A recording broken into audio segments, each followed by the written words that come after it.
He found a half-buried crate in the desert sand and heard a desperate cry from inside. "Please, open!" The sun blazed overhead, merciless and blinding in the midday sky. Heat shimmered off the dunes in rippling waves, and the desert wind whispered secrets that no human was meant to hear. Jack Ryland wiped sweat from his brow with a sand-caked sleeve and adjusted his cracked sunglasses. His old pickup, long since given up to the whims of Sahara, sat a few miles behind him, dead, overheated, and half swallowed by the sands. Jack had come to the desert in search of solitude, or maybe penance. The war had ended 5 years ago, but the ghost still followed him. Names he couldn't forget, orders he couldn't take back, friends he couldn't save. So when the anonymous message came, a set of coordinates, a cryptic promise of truth buried beneath time, he didn't hesitate.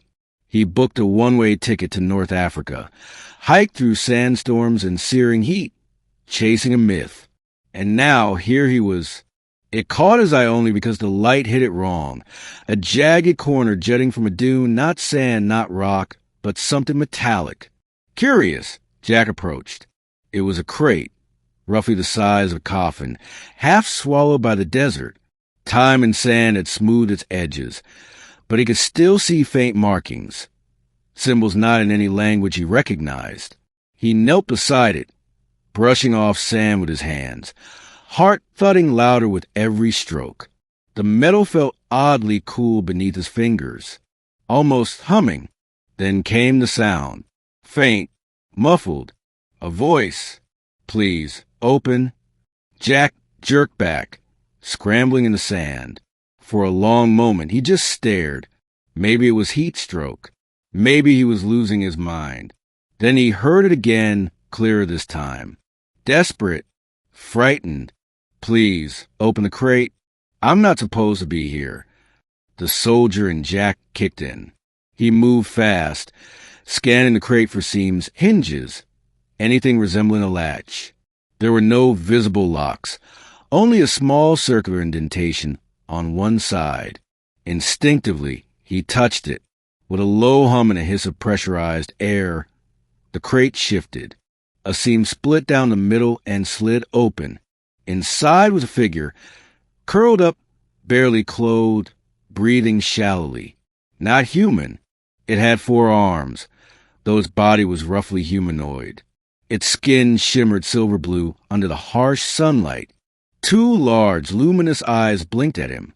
It coughed, gasped, and then whispered, "Thank you. I thought I would die in there." Jack stood, torn between fear and awe. "What the hell are you?" The being sat up, wincing as it moved. "I'm called Karinath. I am not from your world." "No shit," Jack muttered, still reeling. "I was imprisoned here," Karinath continued. "My ship crashed decades ago. They feared me, your kind. They didn't try to understand." Jack blinked. "Wait, they..." "Who?" "Your government. Military. I was taken, studied, tortured. When they couldn't extract what they wanted, they locked me in that crate and dumped me out here." "Forgotten?" Jack shook his head. It sounded insane, but he'd seen strange things during his deployments, rumors that never made the papers. Secret bases, experiments. He'd thought them all conspiracy garbage. Now he wasn't so sure. "Why now?" Jack asked, "Why did I find you?" Karinath tilted its head. "Because you were meant to. The coordinates you received, those were my doing. I've been broadcasting, weak signals, hoping someone would come." Jack exhaled slowly. "So what now?" Karinath looked out across the desert, the wind tugging gently at its thin, tattered robe. "Now, I need your help." They walked for hours, Karinath leaning on Jack for support. As dusk fell, the sky lit up in hues of red and violet. The alien told him pieces of the story, how it had come to Earth not as an invader, but as an emissary. Its people had watched Earth for centuries, concerned by its aggression, its growing technological power paired with emotional immaturity. Kari Nath had volunteered for a diplomatic mission, but when it arrived, it was intercepted by Earth's defense forces, captured, interrogated, and eventually deemed too dangerous to live. They feared I would expose the truth. Kari Nath said, that Earth is not alone. As night fell and the stars came out, Jack helped Kari Nath set up a small beacon, one the alien had concealed in a small compartment hidden beneath its skin. It pulsed with light, rhythmic and steady, sending signals into the heavens. I've called for help, Kari Nath said, but we must be careful. Others may come first, those who imprison me. Sure enough, the next morning brought trouble. The choppers came low, skimming the dunes. Jack had just enough time to shove Kari Nath into a ravine before soldiers swarmed the area. Black Ops, no insignia, their faces masked. Ryland, one of them barked. Step away from the site. Jack raised his hands, playing dumb. Site? You mean the hole in the sand? We know what you found. Where's the crate? Jack hesitated. Gone. Sandstorm swallowed it. One of the soldiers stepped forward, raising a weapon. We're not here to negotiate. Jack never got a chance to respond. A sudden flash of white-blue light lit up the sky. A low, thrumming sound filled the air, vibrating in Jack's chest. The soldiers froze. Looking up, a ship, sleek, silver, silent, descended from the sky. It hovered, no visible propulsion, then settled on the sand with a whisper. A hatch opened. Kari Nath stepped out from behind the ridge, raising both sets of arms. I am Kari Nath of the Valari, it announced. You tried to bury me, but the universe does not forget. The soldiers raised their weapons. The ship responded. Light lanced out, not lethal, but paralyzing. The soldiers dropped, immobilized. Jack stood frozen as the Valari ship emitted a hum, one that echoed not in the air, but in the bones.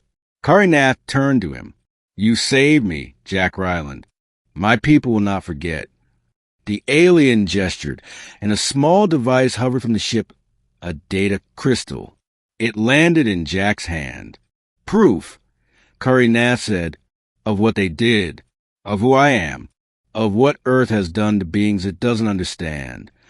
I don't want to start a war, Jack said, trembling. Nor do I, Kari Nath replied. But truth has its own momentum. It must be known. With a final nod, Kari Nath boarded the ship. The hatch closed. The ship rose, slowly at first, then faster than anything Jack had ever seen. In seconds, it was a speck of light, vanishing into the stars. Jack stood in silence for a long time, alone with the wind. 1 month later, the footage went viral. Jack had uploaded everything. Video of the crate of Kari Nath, of the ship, the crystal's data, encrypted logs, voice records, and files implicating multiple agencies. At first, the government denied it all. Then cracks formed. Whistleblowers. Anonymous tips. Photos leaked. The world changed overnight. Protests erupted. Demands for transparency. The global community turned its gaze toward the stars and began asking questions they'd never dared voice. Jack was offered interviews, book deals, even a seat in the New Space Diplomacy Council. He declined them all. He now lived in a quiet cabin on the edge of the Mojave, watching the skies, waiting. Sometimes, on especially clear nights, he saw strange lights moving in unnatural arcs. He wondered if Kari Nath still watched. He wondered what would come next. But more than anything, he wondered what else was buried, waiting to be heard. Please, open. He'd heard the cry, and he had answered.